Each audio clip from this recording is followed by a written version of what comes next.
ঝিনাইদহের হরিণাকুণ্ডুতে চায়না দুয়ারি জাল জব্দ ও ধ্বংস। অবৈধ চায়না দুয়ারি জালের বিরুদ্ধে কঠোর পদক্ষেপ গ্রহণ করেছে ঝিনাইদহ হরিণাকুণ্ডু উপজেলার প্রশাসন। সোমবার 9 সেপ্টেম্বর 2025 উপজেলার তাহিরুদ্দা ইউনিয়নের ধুলিয়া গ্রামের কুমার নদীতে পরিচালিত এক বিশেষ অভিযানে বিপুল পরিমাণ চায়না দুয়ারি জাল জব্দ ও ধ্বংস করা হয়েছে। গোপন সংবাদের ভিত্তিতে এই অভিযান পরিচালনা করা হয়। উপজেলা মৎস্য কর্মকর্তা ইমরান হোসেনের নেতৃত্বে এবং ক্ষেত্র সহকারী মামুনুর রশিদের সহযোগিতায় একটি দল কুমার নদীতে চিরুনি অভিযান চালায়। এ সময় নদীর বিভিন্ন পয়েন্ট থেকে অবৈধ পাতা 16টি চায়না দুয়ারি জাল উদ্ধার করা হয়। জব্দকৃত জালের আনুমানিক বাজার মূল্য প্রায় 70,000 টাকা। অভিযানের নেতৃত্ব দেওয়া মৎস্য কর্মকর্তা ইমরান হোসেন জানান, এই ধরনের অবৈধ জাল মাছের প্রজনন ও বংশ বৃদ্ধির জন্য অত্যন্ত ক্ষতিকর।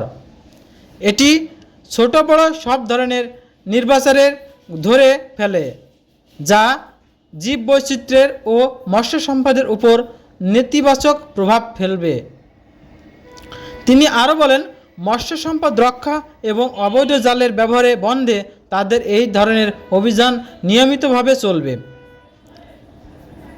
এই অভিযানে সহকারী কমিশনার ভূমি ঈশিতা আক্তার সার্বিক সহায়তা প্রদান করেন এবং একটি মোবাইল কোর্ট পরিচালনা করেন। এছাড়া হরিণাকুণ্ডু থানা পুলিশের একটি দল অভিযানকালে সার্বিক নিরাপত্তা ও সহায়তা নিশ্চিত করে। জব্দকৃত জালগুলো জনসম্মুখে পুড়িয়ে ধ্বংস করা হয়, যা স্থানীয় জনসাধারণের মধ্যে সচেতনতা বৃদ্ধি এবং মোবাইল অবৈধ কাজ থেকে বিরত থাকার বার্তা দেয়। প্রশাসন আশা করেছে এই ধরনের কঠোর পদক্ষেপের ফলে ভবিষ্যতে জালের অপব্যবহার উল্লেখযোগ্যভাবে হ্রাস পাবে। অবৈধ চায়না দুয়ারি জালের যে লোহাগুলো আছে তা স্থানীয় মসজিদে বিক্রয় করে টাকাগুলো দেওয়া হবে, যা মসজিদ উন্নয়নের কাজে ব্যবহার হবে।